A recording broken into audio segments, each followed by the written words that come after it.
Crime Curious is a true crime podcast that takes an in-depth look into true crime cases through the lens of a trained investigator and former prosecutor turned judge. If you are sensitive to expletives, anatomical descriptions, and accurate descriptions of true crime scenes, this podcast may not be suitable for you.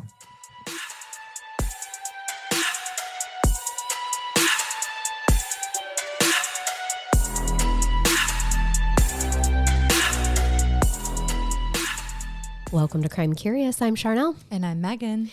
And welcome to, do we have a theme this week? We don't really. I don't know. It's a quickie theme this week, I think. Quickies. I think our theme is quickies because we stumbled upon a couple of cases that didn't have a ton of information but are important to get out there. And you're just coming off of a cold, and I have to be honest, I'm used to being the one with the deep voice, and you are beating me today. I feel like Phoebe on Friends when she got sick and sang the sexy version of Smelly Cat. That's where I'm at right now, And then I she's think. licking everybody to get their germs. Yes. Yep. So she stays sick. Yeah.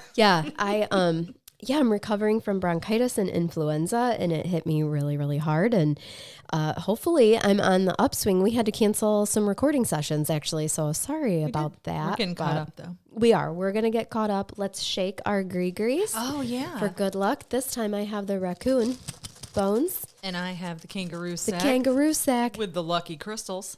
Yes, that we love. If you're new here, go back to a previous episode. You'll understand what we're talking about. It's just what we do. We shake a lot of sacks here. Yeah, it's our own personal brand of voodoo. It is. Nobody dies. So this is real weird. I'm in the middle of a deep dive that's required me to read several books, and I was feeling a little burnt out, and I got into our email just kind of looking to peruse some of the case suggestions, and up pops this very sweet email from a listener named Donna. And her email just came at such a perfect time because she sent us cases that I've never heard of. You know, I prefer to cover cases that people don't know about and that deserve attention. But what really got me is I responded back to her right away, thanked her for her email. And she was like, oh my God, I'm just tickled to get a response. You're the first podcast to respond to me. I stopped sending these cases a year ago. I'm like, it kind of broke broke my heart. I'm like, we respond to everything. We do. Even if you write us a shitty email, guess what? You get a response. You're going to get a response in kind, which a listener also found out recently. It happens. It does happen. We appreciate all of your constructive criticism, and we usually have a response. Usually. And if you're constructive in your criticism, that's fine. Well, if you're sometimes rude, it's with quotes. Yeah, if you're rude, and I don't think she was expecting to get a rude response back, but we're an independently produced podcast, and we can choose to respond how we want to. So sometimes that happens. And, the joys of not being managed. That's right. Exactly. Of being our own boss. We are a feral podcast. Yep, sure are. Well, I'm sorry. I just think we live in this age where we're like, people think that there's not other people at the end of their keyboard. You know what I mean? I go in to present to schools on this. Making sure that kids get in more trouble now because it's so easy to say nasty, mean things as a keyboard warrior. Most people wouldn't go up and say those type of things to somebody's face. Right. And so you always keep it in mind. Yep. So I just, I'm gonna defend us, and I did, and that lady did not like it. Did you see her response? She actually look ladied. Her response to me was "look lady," and I just died. I was loving it. No, I didn't see it, but for my own entertainment, I will. Do that later. I think you should check it out. I shall. Anyway, we certainly will respond to the nice emails as well in the case suggestions, and that we did. Donna. So thank you, Donna. This case is from her local area. It is an unsolved case. And I like unsolved mysteries. Yeah, and she's really hoping, it's always bothered her, and she's just hoping that maybe we could find some answers here. And there's even been some recent movement on it, from what I could tell, as recent as 2020. I'll get to it more towards the end once I tell you the details and why there's been some movement, but it's an older case. It's 1987. The details here I don't think are unsolvable. necessarily. And there was a lot of evidence collected. So maybe we could, solve a case? Yeah, be some part of like helping to keep this conversation going. We've said that before on the podcast. If there's, I don't think that someone listening is going to be able to necessarily, we're not going to be the catalyst that like sparks this change, but I like to be able to be a part of keeping cases alive and people's memories alive. Absolutely. And some of you out there obviously might have some information, and that's the reason we do it. Did you see my post on our Patreon page earlier? It just makes me think about what I posted when you bring me an unsolved mystery, and it says something along the lines of detective to investigator, me being investigator. Do you know how this man drowned? And the response was, he could not breathe underwater. Yes. That might be as helpful as I am in these cases. Right, exactly. But, it's something, right? Right. You're going to present it to the listeners anyway. Yes, we are. And at the very least, just to let people know who this beautiful woman was in her tragic story. This is the case of LaDonna Cooper, if you haven't read the description yet. And it's from, like I said, it's from 1987, and it is still unsolved. And let's try to keep her memory alive and keep this conversation going. LaDonna was born June 26th, 1954, to her parents Lawrence and Carrie Tripp in Marion, Illinois. So not terribly far from us, really, one of our neighboring states. Not far, and she is exactly the same age as my dad. Oh, really? Yes. Yep, she married a man named Bobby Cooper. Together, they had 3 children, Kelly, Jody, and Ryan. And LaDonna was only 32 years old when her life was senselessly ended. Her children lost their mother very early in life. Her youngest daughter, Jody, was just 7. Kelly was 10. I mean, these are babies that lost their mom. And I don't have a ton of extra information on her, really, other than what I've seen family comment online. Her family is very active. And when I say family, I mean her children, her 3 children, but also her grandchildren. Her children have done a wonderful job of making sure that all of her grandchildren know who she was, what type of person she was. And I have seen them on forums talking about her.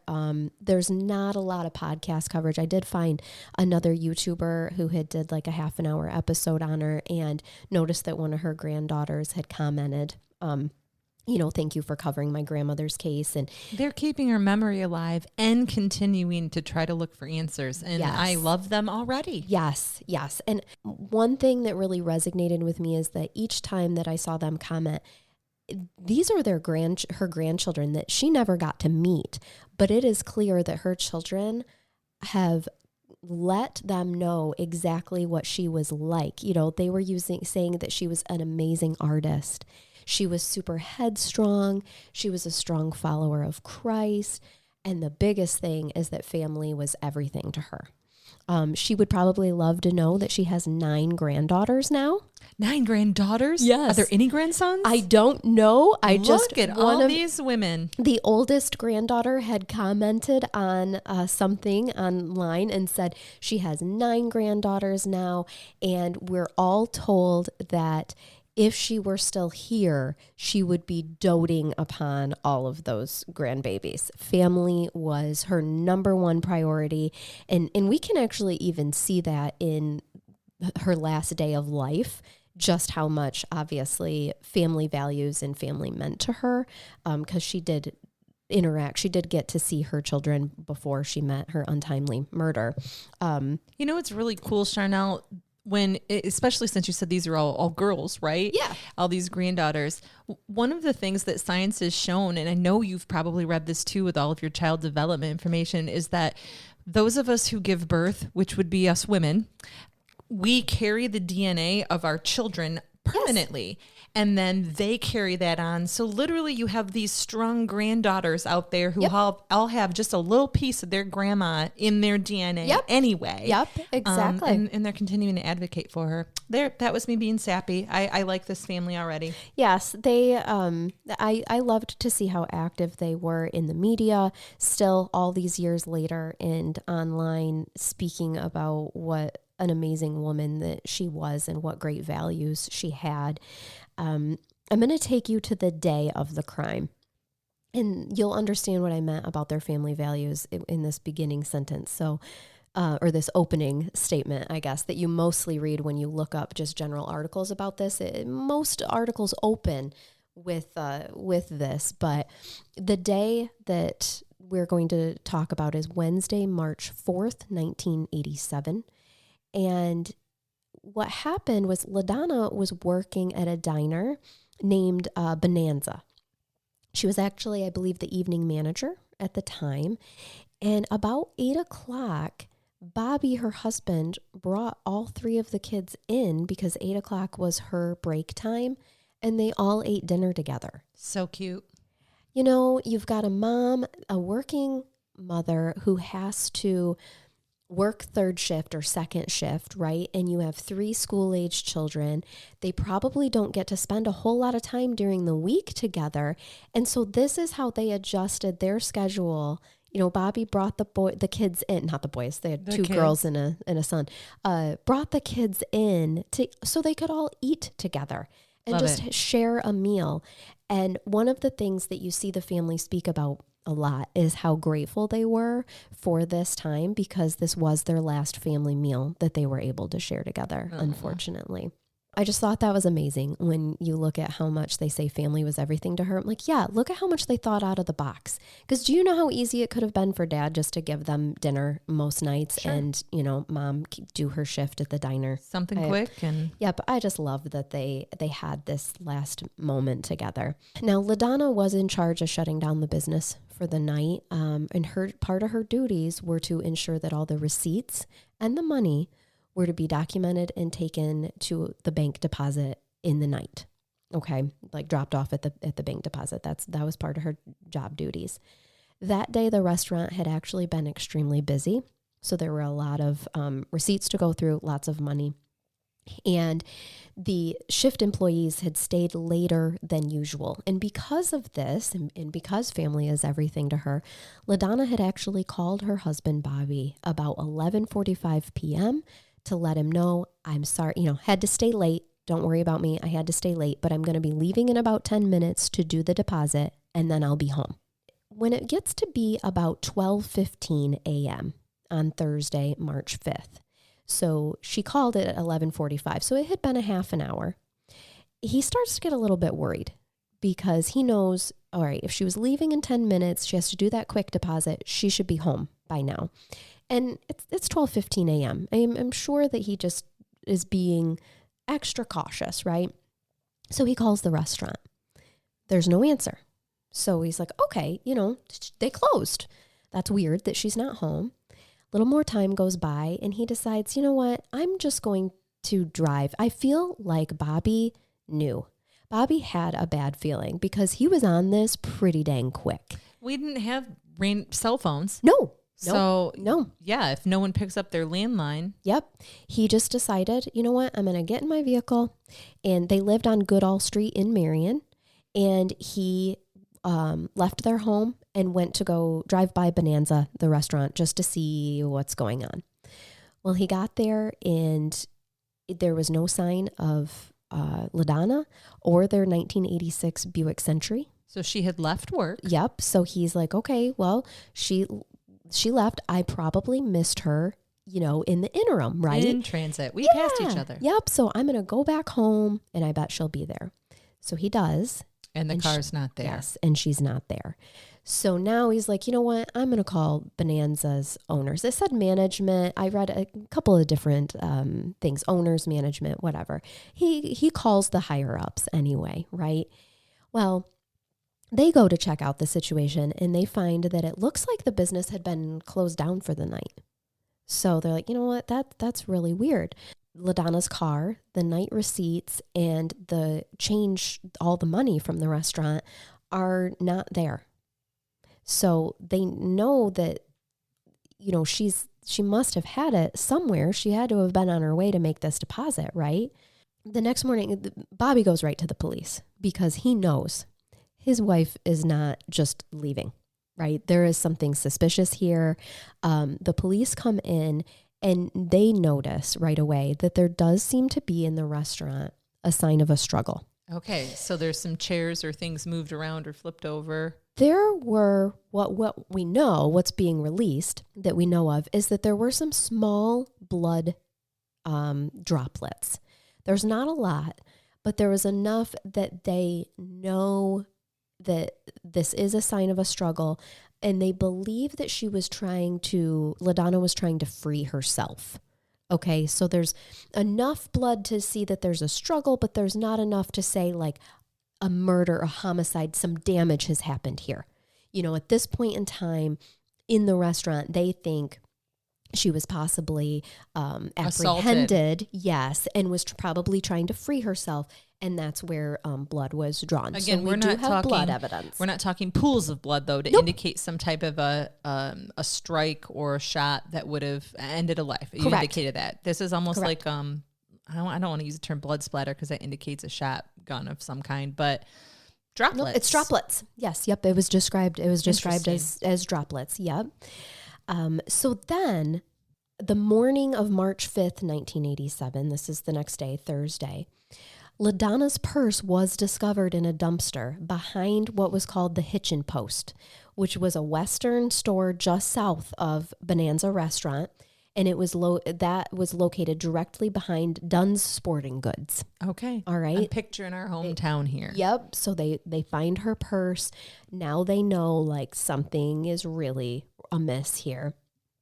Later that same day, the Heron Police Department receives a call about 6 p.m. from a local resident who spotted LaDonna's Buick Century. It had been left abandoned on South 6th Street. Boy, say that 5 times South fast. 6th Street, right? Oof. I couldn't even say fast. I think I just said fat. Good Lord. Words are hard. They are frequently for me, especially when... Now she's coughing. No, I'm going to cough. Especially when I'm recovering here. So, South 6th Street near intersection East Statler Street in Heron, all right? Don't at me if I mispronounced those things. That's been happening a lot. We are human. We don't know all the words in the world. I don't live all the places in the world. I can't help it. And that's all I'm going to say on that. So tell us how you really feel, Charnell. Authorities arrive to check out the Buick, all right? And they do find that there is blood inside and outside the vehicle. And they also find mud in and around the wheel arches of the vehicle. So we have mud on it that shouldn't be there based on where LaDonna would drive. Yeah, that's an indication that went off-road. Yep. And also, we have blood on the inside and blood on the outside. I imagine at this point in time, they know that they're looking for a body instead of recovering. There was enough blood that at this point they're on a recon mission. I believe so. Mm-hmm. Okay. So then the local resident who called in the tip about the car said that she believed that the car had actually been parked there since early Thursday morning. All right. And remember, this did happen. The first time that Bobby was looking for LaDonna was 12:15 Thursday morning. Okay. So when they say early morning, they mean within that time frame. Yeah. Between midnight and 5 in the morning, 6 in the morning. They had seen it there very early that Thursday morning, abandoned. But, it took a bit for news to come out that LaDonna was missing. And so it was 6:00 at night that resident called the police and was like, I think I see this woman's abandoned car. It's actually been here since this morning.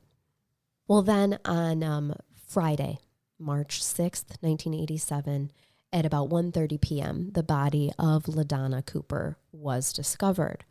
Now, it was discovered by a U.S. Fish and Wildlife Service employee who was just doing her job surveying the Illinois 148 area near Observation Pond and in the Crab Orchard National Wildlife Refuge. So if that means anything to you, this wildlife surveyor was just doing her job when she noticed tire tracks that went off a trail.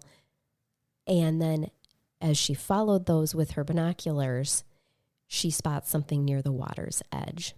So when she looked through her binoculars, she discovers that it was a body. And unfortunately, this is the body of LaDonna Cooper. And remember, I mentioned the mud. Yep. In her, you're making sense to me. Yep, her Buick Century. I have already pictured in my head what I believe to have happened. Mm-hmm, mm-hmm. Oh, good, because we're going to talk about it. Good. Yep. The Williamson County Sheriff's Office responded. So LaDonna's body was actually at the edge of a small body of water. They could tell that her body had suffered several stab wounds and blunt force trauma, essentially. It's described later as significant bruising, that could have caused death. So I believe her cause of death was stab wounds and bruising. Like it was literally named that. Harry Spiller, who served on the Williamson County Sheriff from 1982 to 1989, told reporters that even 35 years later, because they were interviewed in 2020 by a publication called the Southern Illinoisian, I believe is what it's called. We'll get to it in a minute because they have a big part in the more recent things for this case. But when they were interviewing him, he's like, I still remember what the crime scene looked like. This case has always stuck with him. He said, it's like in my mind, like it was just 5 minutes ago. I have cases like that too. Yeah. Yes. I definitely resonate with that statement. And he is hoping that he knows someone knows something and is hoping that someone someday will come forward. He said, I'll never give up hope and hope that before I leave like this earth, this matter will be resolved. He said, I feel like I let her down, the family and the community, by not being able to solve it. Like, oh, honey, you can't put all that on yourself all the time. If you legitimately did everything that you could do within the parameters of the law and your job, then you did a lot more than some people. No, but it still makes me like him because he felt like he had a job to do and he wasn't able to solve a case. He wasn't able to close it. Yep. And that's hard on you if you're a perfectionist and if you're just really good at your job. If you're good honestly. at your job and you care about your job. Because you consider it a personal failure, and he obviously does. Yep. Now, March 8th, 1987, I'm going to take you through the details that we know of. And the reason that I'm taking you through these now is because not all the details of LaDonna's case have been released, which becomes problematic later on as the family is trying to fight for details to be released so that maybe it can jog some stuff now, this many years later, in the memories of people. Okay. So what we do know is that there were some Bonanza receipts were discovered March 8th, 1987 at a petrol gas company near the intersection of Samuel Road and Old Route 13 after an eyewitness contacted authorities and reported seeing LaDonna's Buick near this location about 12:45 a.m. Thursday, March 5th. Okay. So we have 12:45 a.m. Thursday, March 5th. Her vehicle is spotted at this gas station. And how far is this from the Bonanza? It's not far. There is a map that I can post for everybody to see. That. So if they're trying to solve this, they can look. It's all within a I don't want to speak in terms of mileage because I'm not entirely sure. But you can see on the map that they're not close. It is, yes. There's a lot of people that hypothesize that this was someone local. Yeah. That maybe didn't know LaDonna personally, but knew the routine of the diner or restaurant, things like that. Other people theorized that this was someone that absolutely knew LaDonna and just knew they could take advantage of the situation, had watched closely what the routine was too. So they definitely knew the area, I think is what an overarching opinion is here. And so once somebody came forward, was like, you know what? I saw her Buick Century, about 12:45 a.m. Thursday, March 5th at this petrol lane gas company. Mm-hmm. And so they go there and they discover there are the Bonanza receipts that were missing. Remember, she had Where were they? In the garbage, on the ground? Like, where were these receipts? It says near the intersection. So thrown out the window. I have yes. Yep. Like, because remember, she would have had the receipts then with the money. The money was never recovered. To my knowledge. And it definitely didn't make it into the bank. No. She didn't get We into do the, know that. it was a night drop box would be my guess in the 80s. Yes, we do know that. No, that money was not ever deposited for the day into the bank. Or for that, for that day. Nope, into the bank. So this does kind of look like it could have been a robbery. My question to that is why couldn't it have just been a robbery? Why did you have to murder her? But some people theorize that that's why they think that she knew her assaultant, her murderer, because then she could have identified them. Yeah. And so they had to kill her. And, super sleuths, you're on it, right? I think that's a great hypothesis. Yeah.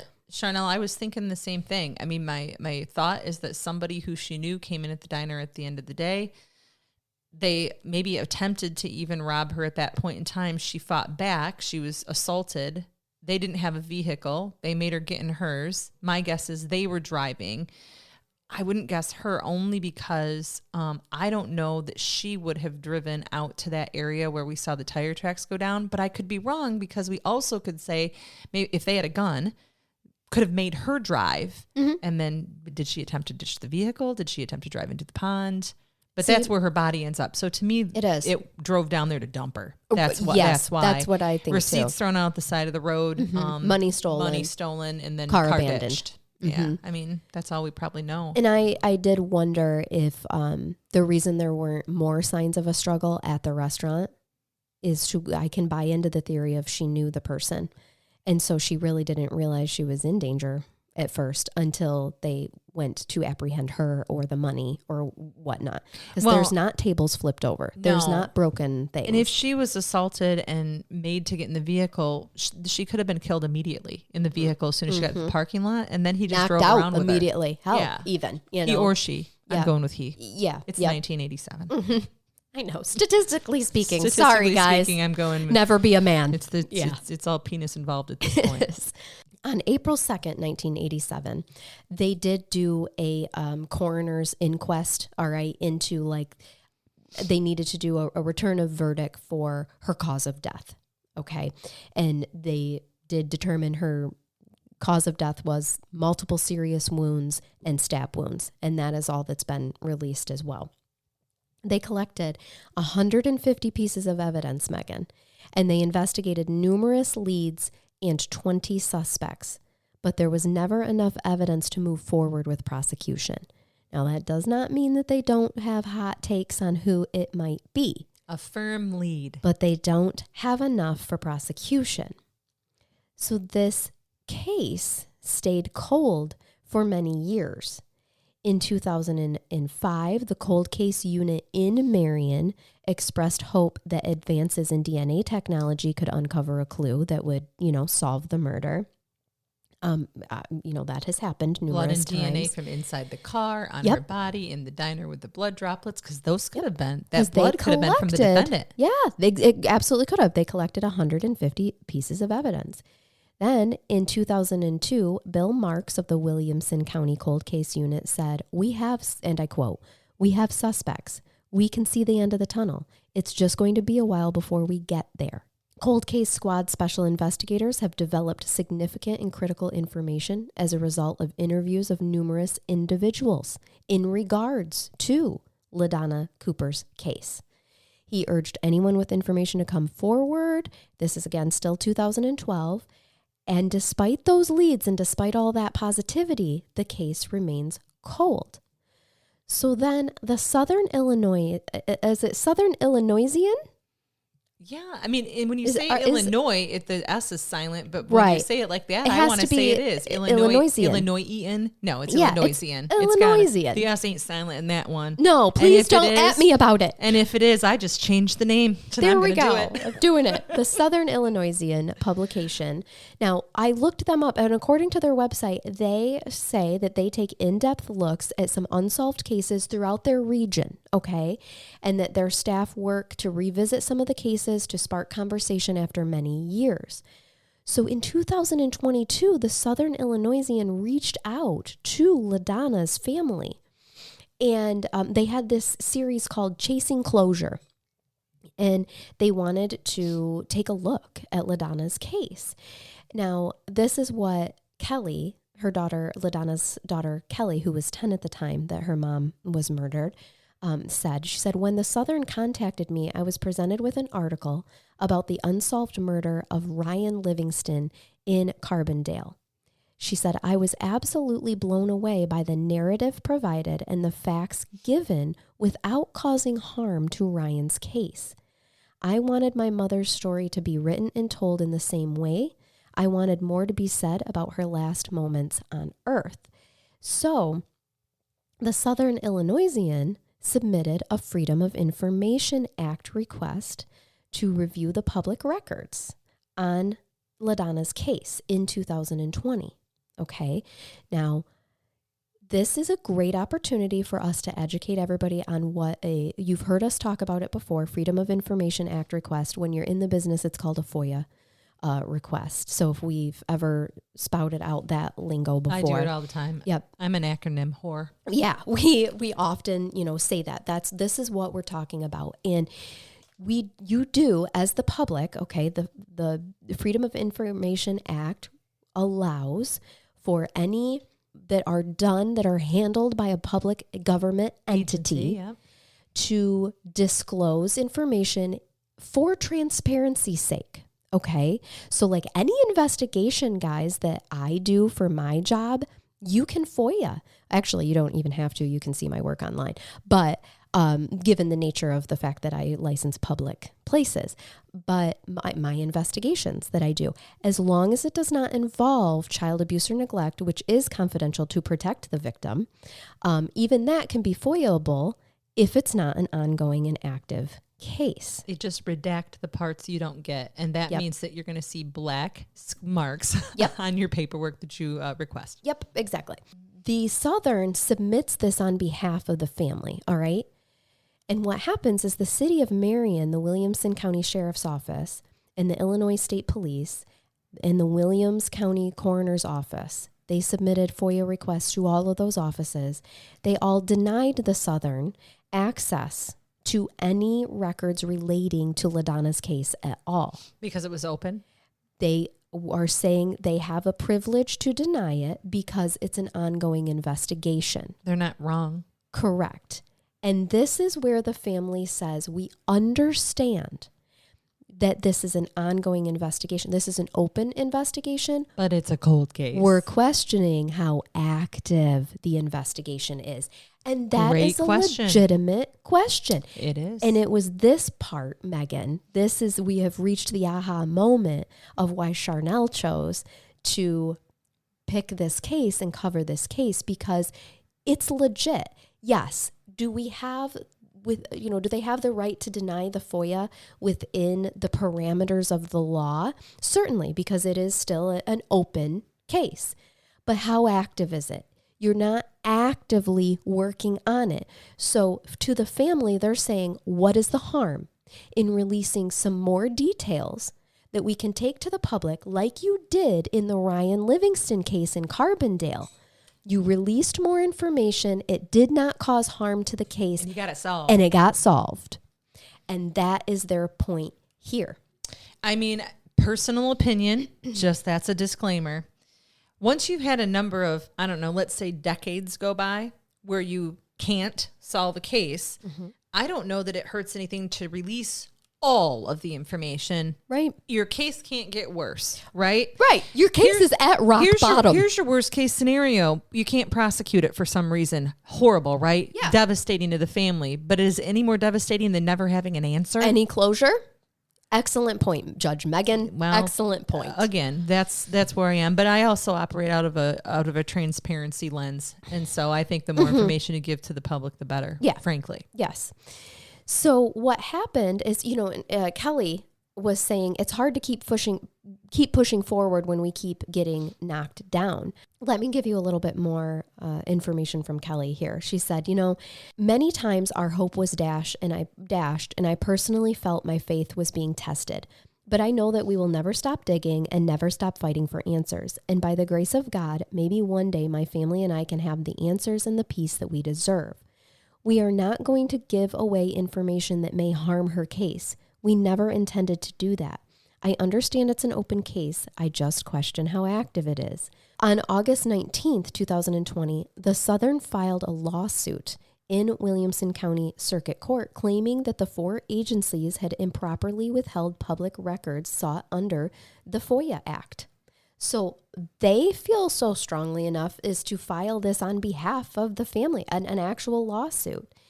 Of course, they came back with stating that, hey, in their lawsuit, they are saying the law states that access to public records promotes transparency and accountability of public bodies at all levels, adding that it is a fundamental obligation of government to operate openly. Absolutely. And the attorney, Ian Russell, at the law firm in Davenport, Iowa, Lane and Waterman LLP, drafted and filed this complaint on the behalf. And his statement is that he's saying, the complainant seeks, basically, we're holding them accountable to the fact that they are withholding this very important information. Now, I am not entirely sure where this ended. I couldn't find concrete. I don't know that it has, because they're going to lose. Well, what happened was their next hearing was scheduled for March 29th, 2020. COVID. Yep. So I don't. Nobody's going to want to hear this, but no, it needs to be said. But I'm going to tell you, I don't think that's going to be a successful lawsuit, and because this sets a dangerous precedent if it's granted in this case, that people, us podcasters and other media outlets would have access, then some type of a new right to have access to open cases. Correct. And it's not always appropriate in all of them. Now, I do think that the family should have some type of a debriefing at some point, and there maybe should be a point where it just all gets released when the case is cold. But my personal opinion is it's probably not going to be granted because of the dangerous precedent that it sets. Yep. And from a court of law, I can understand that completely. Yeah. This case specifically, I can see why the family is saying shit or get off the pot. Essentially, are you actively investigating this anymore? Because if you're not, then give us the damn details and let us do it. Have a private investigator or whatever, but just give us the details. You have all of these statements that you've made. Have they hired a private investigator? I am unsure of that information. That would be a fantastic way to go. But and I'm sure with as hard as the family has fought by now, maybe they have, but they need that information that hasn't been being released about. Remember those statements that were made in 2012? Yes. We have suspects. So I was just going to mention that because I get, and I get this feeling, a gut feeling that they probably know who did this, and they just know that if they charged it, they couldn't prove it, and maybe it wouldn't even make it past a probable cause. So they may be, and no one wants to hear it, but they may be legitimately withholding information until we have the ability to DNA evidence, the ability to process that DNA. If they've got the gut feeling it's this person or these people, right? So there is that as well. But here's the thing, Charnell, tell the family that. Right. Here's why we can't release the information. Okay. Have that conversation. We basically have the person. We have the suspect. We're not even going to disclose who it is. Right. We need some more information, and it would be detrimental to our case to hand it over. Instead, they have no answers. Right. And I feel like our last two cases, I'm just feeling bad about. You just gave a best case scenario. Honestly, Megan, that would be best case scenario. It would be. That they have the person, they know they have the person, they need the concrete connection, right? That maybe they could get through DNA. Okay, then let's get that. Can we process that? Can we move that forward? Or is it just that no, we don't really have that. I'm not even going to go on. I'm not even going to go on the slippery slope that is if they know who the perp is and we're just trying to get evidence that there's this huge public safety risk. Right. With a potentially known murderer. Yeah. It was so super just throwing theories and speculations out here, you guys, at this point. So yep, we are just podcasters sitting in a room chit-chatting about true crime right now. Yeah, family police officers from the area who may happen to listen to this as well. We're just throwing it all out there because that's what we do. I feel for this family, and I can understand the other side of it as well because of doing what I do and what you do. Exactly. I that's why actually when Donna wrote me, I was like, you know what, Donna, I think this is a perfect case to cover so we can talk about FOIA. We can talk about sometimes why it might be denied. I agree with what you said earlier, though. I don't think in this case it has been this many years, guys. It's been like 37 years, something like that. Don't math me, but it's been a damn long. Well, Donna was born in 1954. Oh, yeah, but and it happened in 1987, and she would be in her late 60s. That's how old my parents are. She's the same age as my parents, which means I think her middle daughter, who was 10 when this happened, that's my age. Yeah, I was the 10-year-old, the same as her when her mom was killed. Yep. So I can see why there's frustration here. Like, just release the information, give us what we can to work with. Can we spark something for someone? Even if you don't want to give all the information, because as an investigator, it is important to keep some details very close to the chest, and I do understand that. I hope they set up a meeting. Something, but now, with the lawsuit being filed, I imagine it's ruffling some feathers. Well, if there's a lawsuit filed. And they can't speak. No. They can't. And again, I mean, if I represented the department, or the sheriff's department, I would tell them, no, you don't. You're being sued. You don't get to have any meetings. Even if an officer wanted to meet with them, their legal counsel would tell them not to. Correct. Yes, rightfully so. Don't you just love us lawyers, everybody? The things that we do to complicate things. People are booing you right now. It's okay. Right. I know. I understand. There are bad apples in every field, by the way. Sure are. Yeah. Yep. We've covered mine that as before. well. Yes, 100%. One thing that Kelly this actually was from Jody. She said, March has always had a certain dark, heavy feeling to me.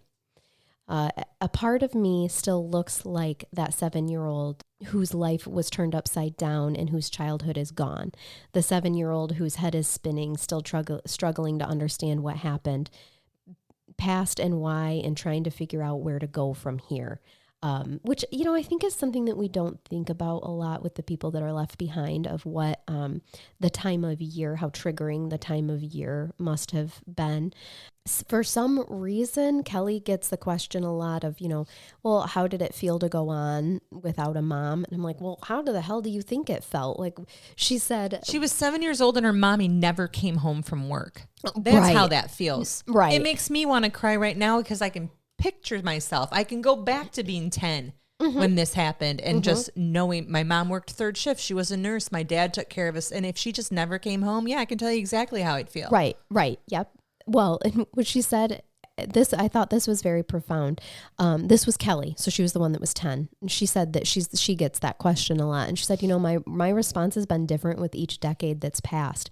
I rejoice that God has given me many helpers along the way to bridge the gaps created by such an unimaginable loss. We may never be able to put a name to the person or persons who killed our mother, but we will always ensure that her name, LaDonna Lynn Cooper, is never forgotten.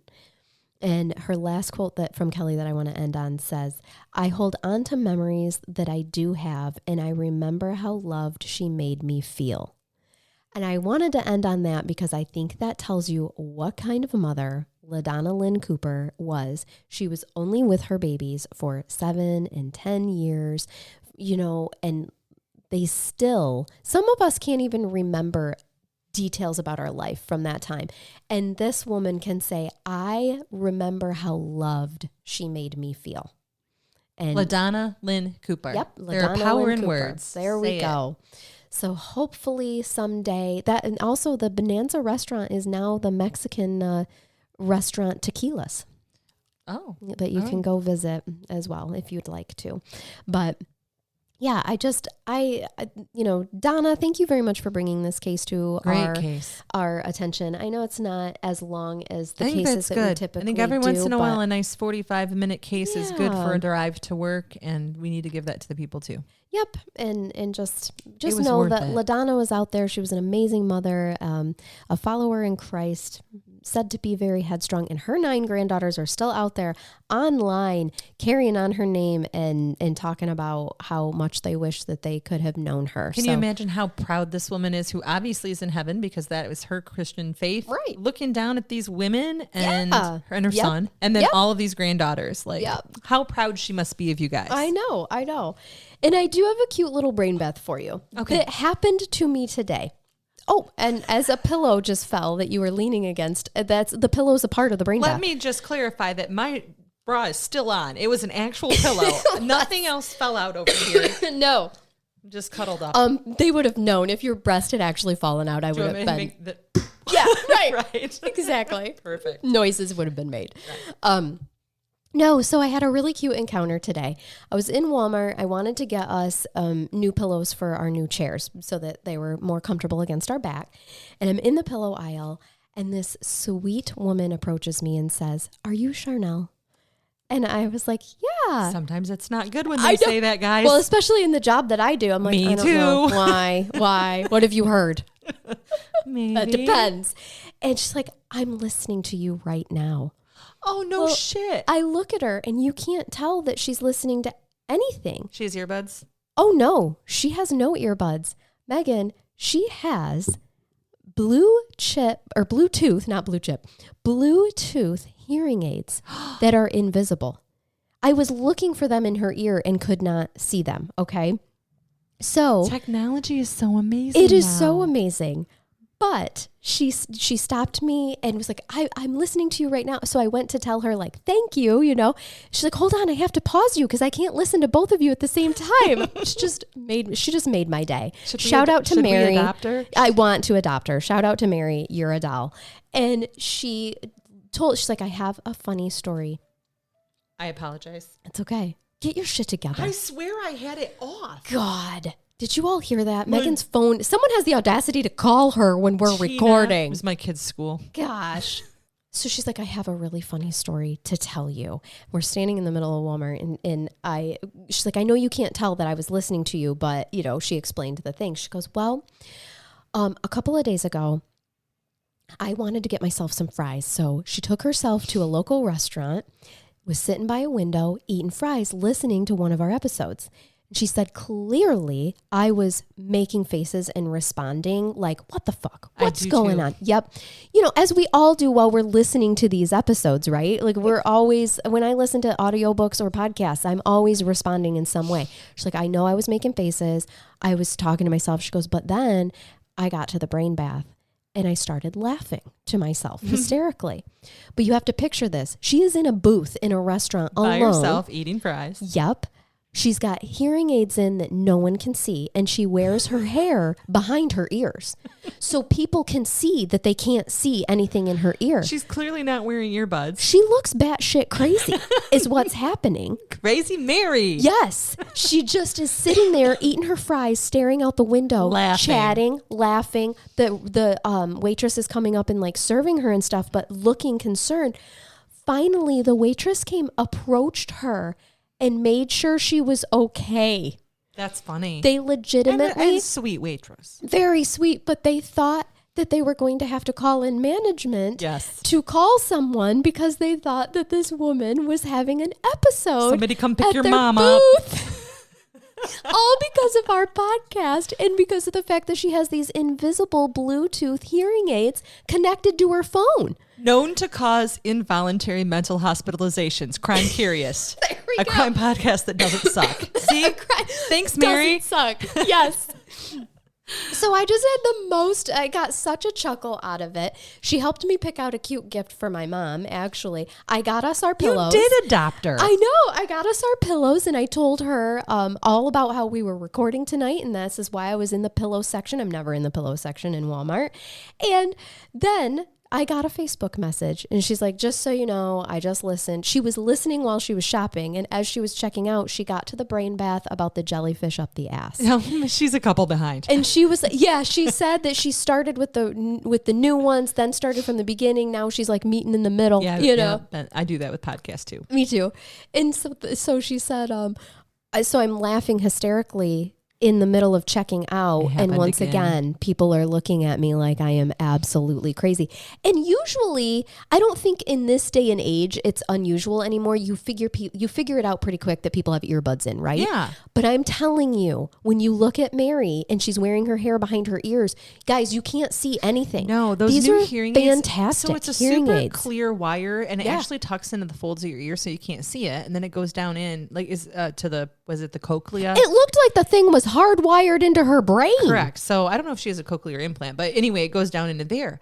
But the fact that then, I guess it makes sense, right? You could wire it into whatever. Yes. Can you imagine, though, having that hearing aid in the middle of the night and all of a sudden your phone goes crazy and your Bluetooth or automatically connects and you're like, right.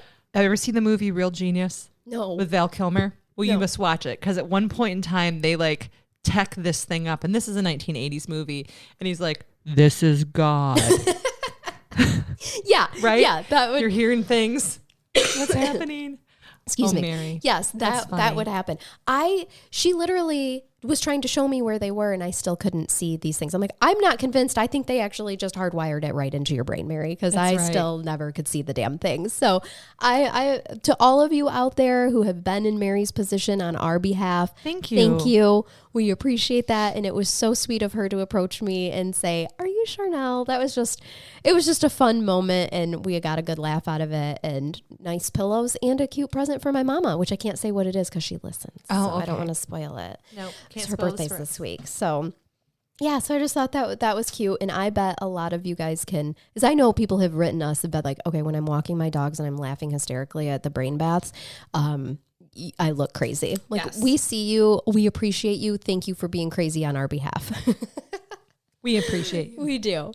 All right. And until next time, everybody, keep it curious. Follow us on social media. Send case suggestions. You can send them to through our website, crimecuriouspodcast.com. There is an email thing. It goes right to us, or just crimecurious@yahoo.com if you want to do that. And yeah. Hit us up on Facebook. Yeah. We respond. Instagram. We respond. All those things. I am still an old woman when it comes to Instagram, You're but I'm learning. Me, and you got to teach me some on that. It's horrible. I'm a Facebook host, so someone who's good at Instagram, tell me. I need help. Ask your kids for help. God, but all right. Until next time, everyone. Bye-bye.